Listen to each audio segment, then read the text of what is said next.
اگر یک لحظه صادقانه به زندگیت نگاه کنی، متوجه می‌شوی بسیاری از تصمیم‌هایی که امروز مسیرت را ساخته‌اند، نه از روی شجاعت، بلکه از دل ترس گرفته شده‌اند.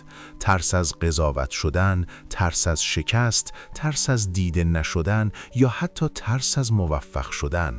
و همین ترس‌ها آرام و بی صدا جهت زندگی را عوض کردند، بدون اینکه متوجه باشی چه چیزی را از دست داده ای. مسئله این نیست که ترس وجود دارد، بلکه این است که ترس چگونه بیان که اجازه بگیرد تو را به سمتی میبرد که امن‌تر به نظر میرسد، اما در واقع تو را از نسخه واقعی خودت دور میکند. از نگاه وین دایر، انسان زمانی از مسیر اصلی خود فاصله می‌گیرد که به جای اعتماد به درون، به صداهای محدود کننده‌ای گوش می‌دهد که ریشه در ترس دارند. صداهایی که اغلب متعلق به گذشته، تربیت یا تجربه‌های ناکام قبلی هستند و نه حقیقتی که در لحظه حال جریان دارد. اینجا نقطه است که باید متوقف شوی و از خودت بپرسی: آیا زندگی که میسازی حاصل انتخاب آگاهانه است یا نتیجه فرار از چیزی که از آن میترسی؟ چون تفاوت این دو تفاوتی بین یک زندگی معمولی و یک زندگی آگاهانه و عمیق است. ترس در نگاه عمیق صرفاً یک واکنش احساسی ساده نیست، بلکه نوعی الگوی ذهنی است که آینده را قبل از وقوع در قالبی محدود و تهدیدآمیز تعریف می‌کند و سپس همان تصویر را به عنوان واقعیت به ما تحمیل می‌کند.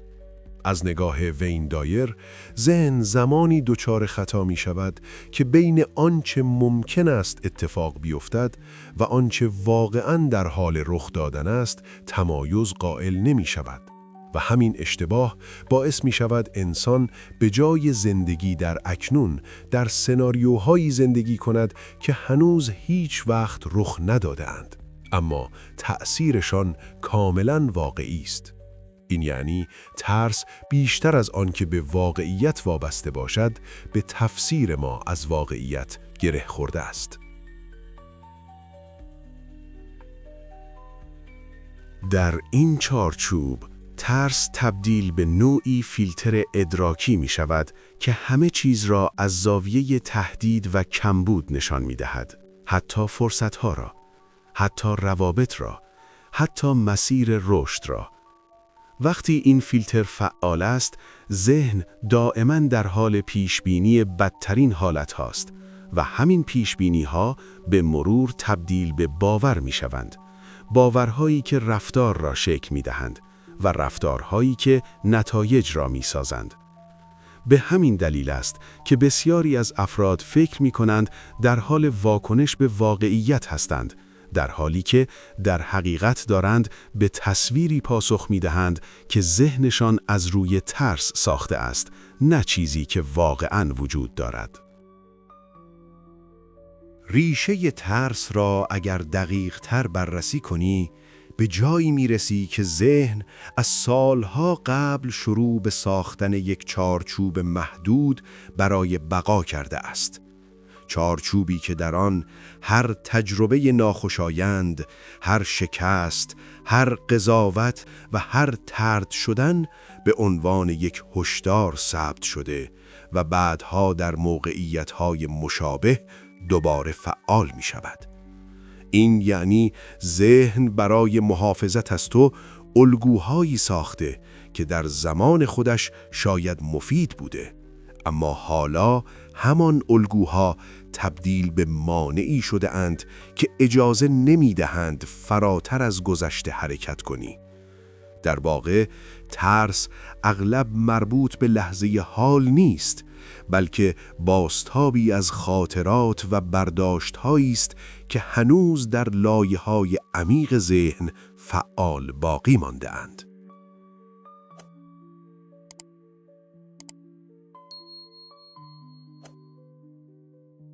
وقتی این الگوها بدون آگاهی ادامه پیدا می کنند، ذهن به صورت خودکار شروع به تعمیم دادن می کند و هر موقعیت جدید را با تجربه‌های قدیمی مقایسه می کند، حتی اگر شرایط کاملاً متفاوت باشد.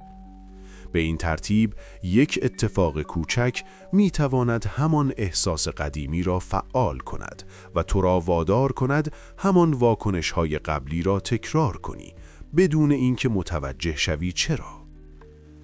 اینجاست که ترس دیگر فقط یک احساس نیست، بلکه به یک سیستم تصمیم گیری پنهان تبدیل می شود که از پشت صحنه زندگی را هدایت می کند و تا زمانی که این ریشه ها دیده نشوند، تغییر واقعی اتفاق نمی افتد. وقتی ترس به یک الگوی پایدار در ذهن تبدیل می شود، اثرش را نه در لحظه های بزرگ، بلکه در تصمیم های کوچک و روزمره نشان می دهد. همان جاهایی که فکر می کنی انتخاب هایت کاملا منطقی و عادی هستند. مثلا وقتی فرصت تازه‌ای را فقط به این دلیل رد می کنی که احتمال موفق نشدن در آن وجود دارد، یا زمانی که در یک رابطه باقی میمانی چون از تنهایی میترسی، یا حتی وقتی ایده‌ای را بیان نمی‌کنی چون نگران برداشت دیگران هستی، در همه این لحظه‌ها ترس در حال شکل دادن به مسیر زندگی توست، اما آنقدر نامرئی عمل می‌کند که به جای تشخیص آن معمولاً برایش توجیه منطقی پیدا می‌کنی.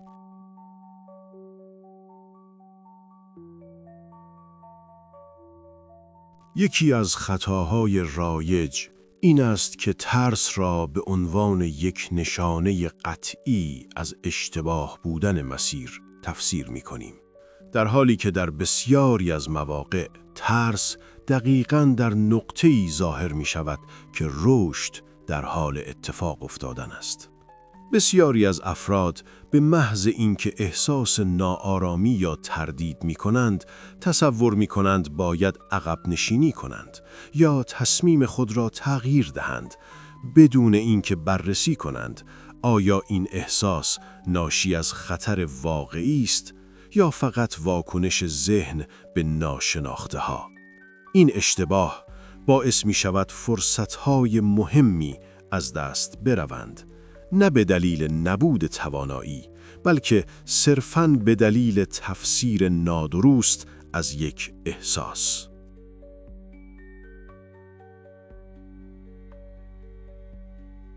به مرور زمان این انتخاب‌های بظاهر کوچک روی هم انباشته می‌شوند و یک الگوی زندگی می‌سازند که در آن حرکت، رشد و تجربه‌های تازه به حد اقل می‌رسد و جای آن را تکرار، احتیاط بیش از حد و ماندن در منطقه امن می‌گیرد.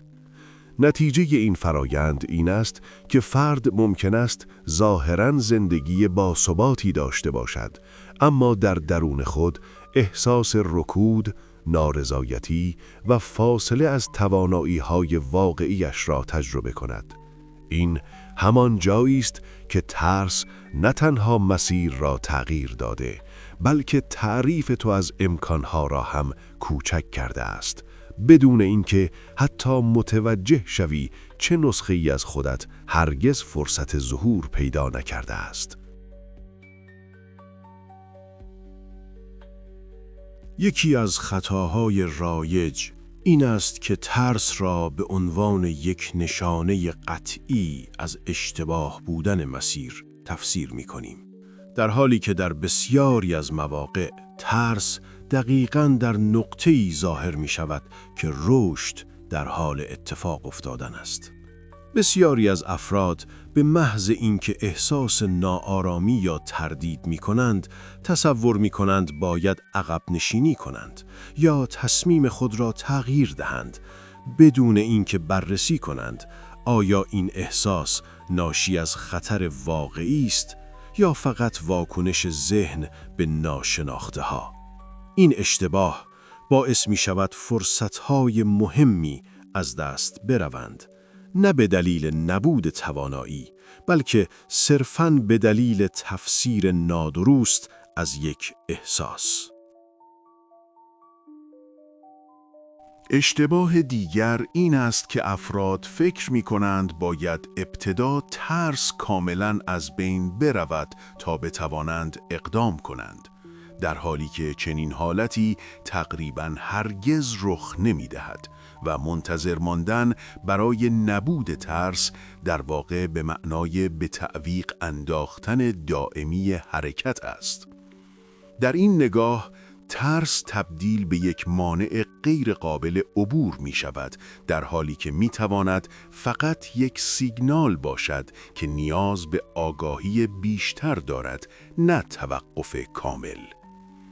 همچنین بسیاری تصور می کنند که افراد موفق یا آگاه اصلاً ترس ندارند، اما تفاوت اصلی در این است که آنها اجازه نمی دهند ترس به تنهایی تصمیم گیرنده باشد و همین تفاوت کوچک نتایج کاملاً متفاوتی در زندگی ایجاد می کند. نقطه‌ای که همه چیز از آن تغییر می کند، جایی است که متوجه می شوی ترس در بیرون از تو شکل نمی گیرد، بلکه در درون ذهن تو ساخته و تقویت می شود. و این یعنی همان جایی که ترس ایجاد می شود، همان جا هم می تواند بازنگری شود. ذهن به طور مداوم در حال تولید فکر است، اما مسئله این نیست که چه فکری به وجود می آید، بلکه این است که تو تا چه حد با آن فکر یکی می شوی و آن را حقیقت در نظر می گیری. وقتی خودآگاهی فعال می شود، فاصله‌ای بین تو و افکاری که داری ایجاد می شود و در همین فاصله است که امکان انتخاب به وجود می آید. انتخاب این که کدام فکر را جدی بگیری و کدام را فقط ببینی و عبور کنی.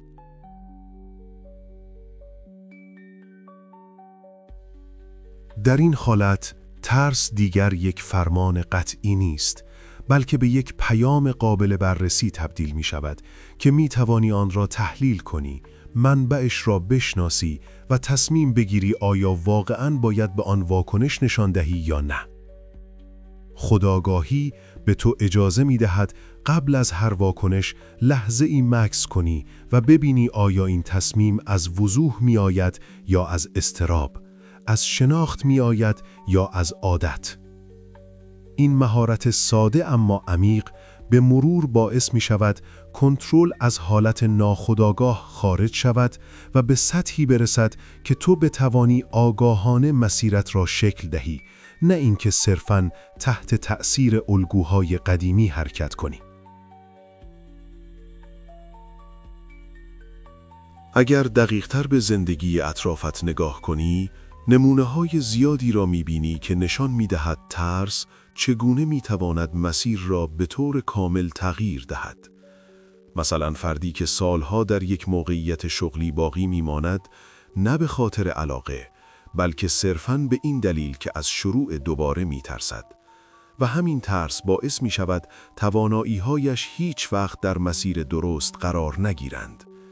یا کسی که ایده‌ای ارزشمند دارد اما آن را مطرح نمی کند، چون از رد شدن یا قضاوت دیگران واهمه دارد و همین سکوت باعث می شود فرصت‌هایی که می توانست زندگیش را تغییر دهد هرگز شکل نگیرند. در ظاهر این انتخاب‌ها منطقی به نظر می رسند، اما در عمق این ترس است که چارچوب تصمیم گیری را تعیین کرده است. در سطحی عمیق‌تر، حتی در روابط انسانی هم این الگو به وضوح دیده می شود. جایی که افراد به جای بیان صادقانه احساسات خود، نقش‌هایی را بازی می کنند که امنیت بیشتری ایجاد کند، یا در شرایطی باقی می مانند که برایشان رضایت بخش نیست، فقط به این دلیل که از دست دادن یا تغییر برایشان ترسناک است. این رفتارها به مرور باعث می شود فرد از خود واقعیش فاصله بگیرد و به نسخه‌ای تبدیل شود که بیشتر بر اساس اجتناب شکل گرفته تا انتخاب.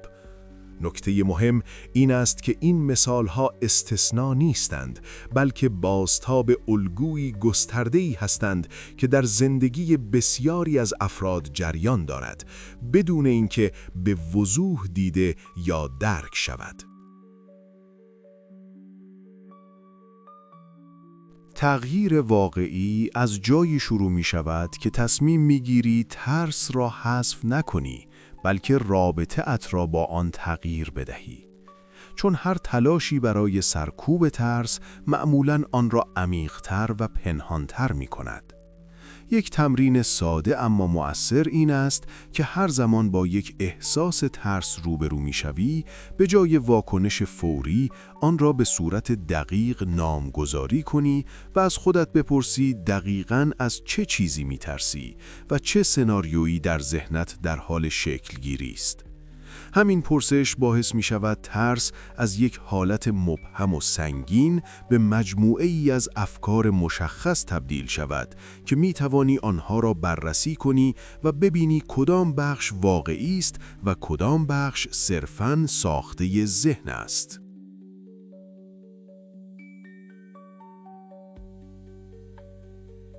در قدم بعدی می توانی آگاهانه خودت را در معرض اقدام‌های کوچک اما متفاوت قرار دهی. اقدام‌هایی که خارج از الگوی همیشگی تو هستند، اما آنقدر بزرگ نیستند که ذهن را وارد مقاومت شدید کنند. این روند به ذهن یاد می دهد که هر تجربه جدید الزاماً خطرناک نیست و به مرور دامنه تحمل ناشناخته ها را افزایش می دهد. مهمتر از همه این است که تمرکزت را از نتیجه برداری و روی خود عمل بگذاری. چون وقتی ذهن کمتر درگیر پیشبینی آینده باشد، انرژی بیشتری برای حضور در لحظه و اجرای واقعی پیدا می کند و همین تغییر ظریف پایه یک تحول عمیق در نگرش و رفتار خواهد بود.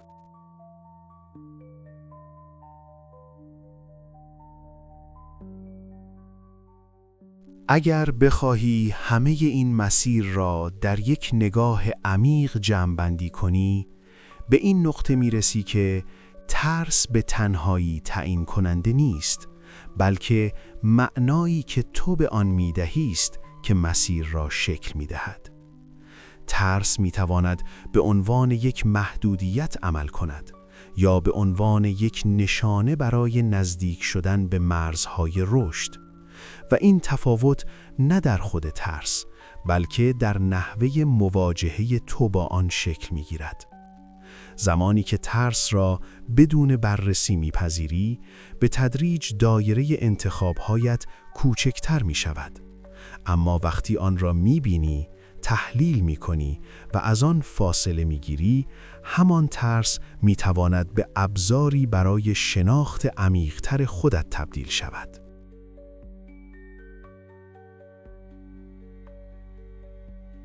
در این سطح از درک دیگر هدف این نیست که زندگی بدون ترس باشد، بلکه هدف این است که ترس جایگاه واقعی خود را از دست بدهد و از یک عامل هدایت کننده به یک سیگنال قابل مدیریت تبدیل شود. این تغییر یک تغییر ظاهری نیست، بلکه یک بازتعریف اساسی در رابطه تو با ذهن، تجربه و تصمیم گیری است، جایی که دیگر واکنش‌های خودکار جای خود را به انتخاب‌های آگاهانه دهند. در این حالت مسیر زندگی نه بر اساس اجتناب، بلکه بر اساس درک، حضور و جسارت شکل می‌گیرد و همین تفاوت است که کیفیت زندگی را به طور بنیادین تغییر می‌دهد.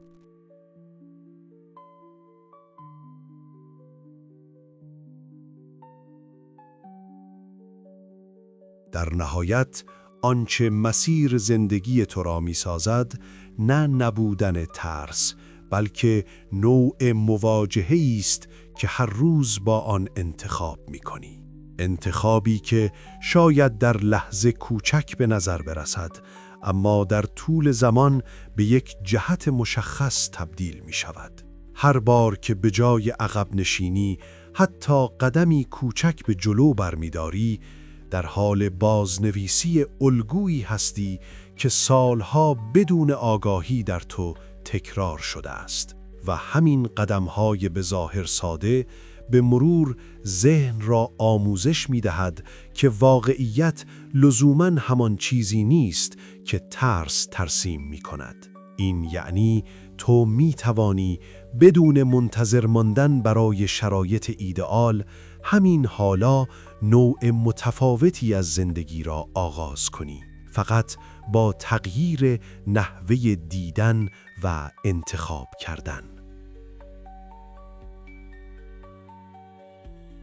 اگر این نگاه برایت قابل تأمل است، لحظه‌ای مکث کن و به یکی از تصمیم‌هایی که مدتی است به تعویق انداخته‌ای فکر کن.